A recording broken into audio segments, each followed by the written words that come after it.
नमस्कार, मी श्वेता परत एकदा तुम्हा सगळ्यांचं मनापासून स्वागत करते माझ्या एका नवीन व्हिडिओमध्ये. तर आज आम्ही ठरवलं होतं की थोडं वेगळ्या पद्धतीने मस्त अशी पाटवडीची भाजी करूया. तर आपण तर नेहमी लाटून वगैरे करतो म्हणा. यावेळेस छान अशी मराठवाड्याची पाटवडी म्हणतो ना, ती पाटवडी मी केलेली आहे. आता तशी तर नेहमीच करते म्हणा मी.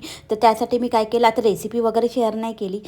वेगळं बेसन तयार केलं आणि ग्रेव्ही आपल्याला वेगळी तयार करायची असते. तर बेसन वगैरे तयार केल्यानंतर यामध्ये पण मी कांदा मिरची वगैरे सगळं टाकलेलं आहे आणि थोडंसं तेल जास्ती लागते, कारण जे काय आपण बेसन बनवतो ना, त्या बेसनने अशी कढई छान अशी सोडल्या गेली पाहिजे, म्हणजे कढईला असं चिकटून वगैरे नाही राहिलं पाहिजे. तर म्हणून थोडंसं तेल जास्ती लागते. तर चला मग आता पूर्ण बेसन जे काही मी केलेलं होतं ते पूर्ण थापून घेतलेलं आहे आणि याच्यावर मस्त असं आपल्याकडे खसखस आणि खोबरा किस्तर असते, तर त्याचं मी पूर्ण आवरण असं वरून घालून घेणार आहे. आणि थंडीमध्ये इतकी छान फ्रेश कोथिंबीर मिळत आहे, तर ते कोथिंबीर चिरून असं वरतून घालून घेईन आणि त्याच्या मग वड्या पाडून घेईन. आणि भरपूरदा कधी कधी उपवास वगैरे असेल, काही स्पेशल ओकेशन असेल, तर अशा वेळेस मी ही पाटवडीची भाजी बनवत असते. काही मेहनत लागत नाही, फक्त बेसन वेगळं बनवायचं आणि ग्रेव्ही वेगळी बनवायची. चला मग आता पूर्ण असं मी छान असं थापून घेतलेलं आहे आणि एकदम छान सॉफ्ट आणि एकदम प्लेन झालेलं आहे. तुम्ही बघू शकता, तुम्हाला कुठेही गळे दिसणार नाही, काहीही दिसणार नाही. तर अशा प्रकारे थापल्यानंतर ना, यावर आता मी ते म्हटलं मी तुम्हाला खाकस आणि कोथिंबीर ते सगळं घालून घेते आणि खोबरा किस वगैरे.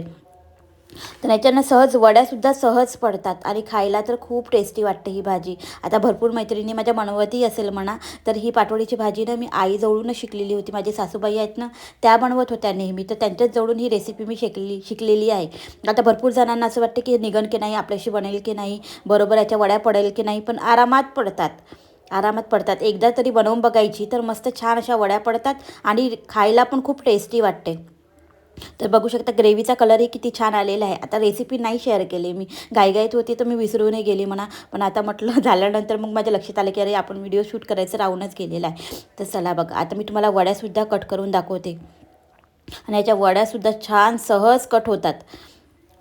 तर माझी आई माझ्याकडे आलेली आहे, तर तिने ग्रेव्ही बनवली आणि मी बेसन बनवलं. ती म्हणत होती की बेसन तू बनव बा, जमते की नाही जमत म्हणून. तर बेसन मग मी बनवलेलं आहे. हे जे काही मी पाटवड्या पाडीन ना, त्या पूर्ण एकदम आपल्याला ग्रेव्हीमध्ये नाही टाकायच्या आहे. तुमची इच्छा असेल तर तुम्ही टाकू शकता, पण माझ्याकडे तसं आवडत नाही. तरी पाटवडी वेगळी देते आणि त्याच्यावर मग ग्रेव्ही वेगळी देते, मग ते टाकून टाकून खातात. तर अशा प्रकारेच आमच्याकडे अशी पाटवडी खायला आवडते. तर नाहीतर आपण एक सोबत पण ह्या ग्रेव्हीमध्ये टाकू शकतो. चला मग मस्त असं पोळीला गरम गरम तूप, वरण भात आणि पाटवडीची भाजी खायला खरंच खूप टेस्टी वाटते. अशा साधा सिंपल असा स्वयंपाक होता.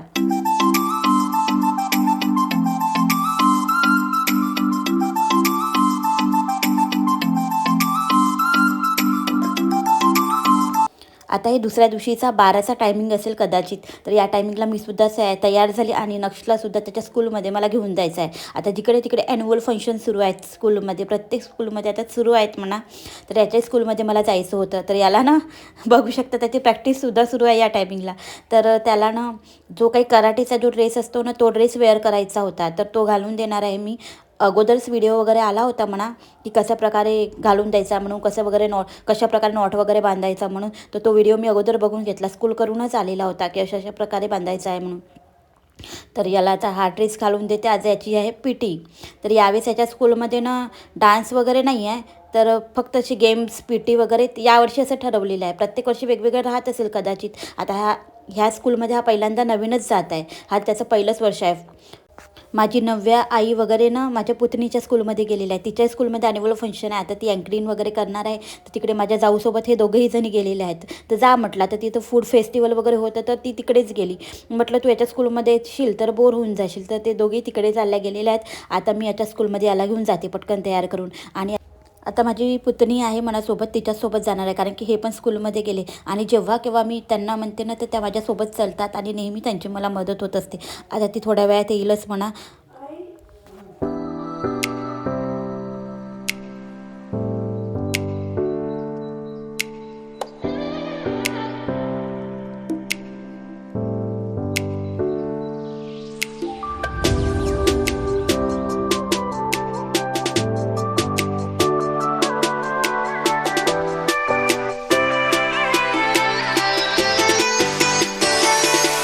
ती आली, तिला म्हटलं की पटकन जेवण करून घे, मग आपण जाऊ. तर माझे कपडे वाळत घालायचे राहिलेले होते. सगळे कामं तर झालेले आहे म्हणा. एक बाल्टी कपडे तर हाताने धुतले आणि एक बाल्टी आता मी मशीनमध्ये लावलेली होती. तेवढेच कपडे आता वाळू टाकायचे राहिलेले आहेत. आता तेवढे कपडे वाळू टाकते ना, मग आम्ही दोघीही सोबतच निघू. घरकाम तर सगळं आवरून घेतलेलं आहे. कितीही नाही म्हटलं तरी लवकर करू म्हटलं तरी वेळ होतेच, कितीही नाही म्हटलं तरी. चला मग. मी पण छान अशी आज साडीच वेअर केलेली आहे. चला म्हटलं, नेहमी नेहमी तर ड्रेसेस घालतो, एखादी वेळेस साडी पण खरंच छान वाटते. मग आता याच्या शाळेत जायचं आहे आणि हा कसा तयार झाला आहे मी तुम्हाला दाखवते.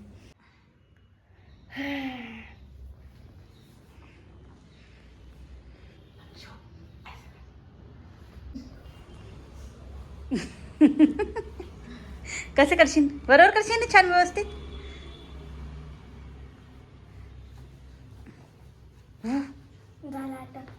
आता हे जे काही कराटे आहे ना, ते कराटे तर प्रत्येकांना आलंच पाहिजे आणि खास करून मुली, ज्या मुली शिक्षणाच्या आहेत त्यांना. त्यांच्या स्कूलमध्ये तर माझं म्हणणं असं आहे की त्यांचा एक सब्जेक्ट तुम्ही कमी करा, पण जो काही कराटेचा क्लास आहे ना, तो प्रत्येक मुलींना शिकवलाच पाहिजे.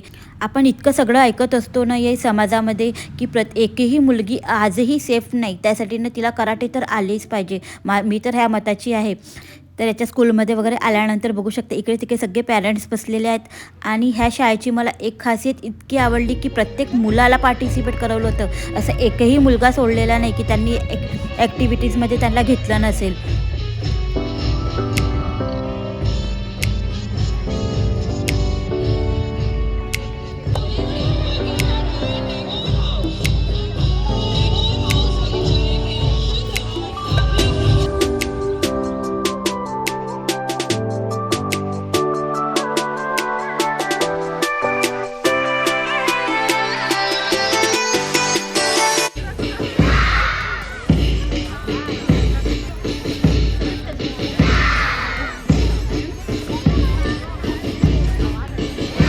यामध्येच माझा नक्ष पण होता, तो तिकडच्या साईडने उभा होता. तुम्ही बघू शकता प्रत्येक मुलाने मुलाला घेतलेला आहे, यामध्ये पार्टिसिपेट करवलेलं आहे. ही गोष्ट मात्र तर मला खूप आवडली. कोणालाही नाराज नाही, कोणाला काहीही नाही. प्रत्येक कंपल्सरी असते या स्कूलमध्ये प्रत्येकांना पार्टिसिपेट होणं.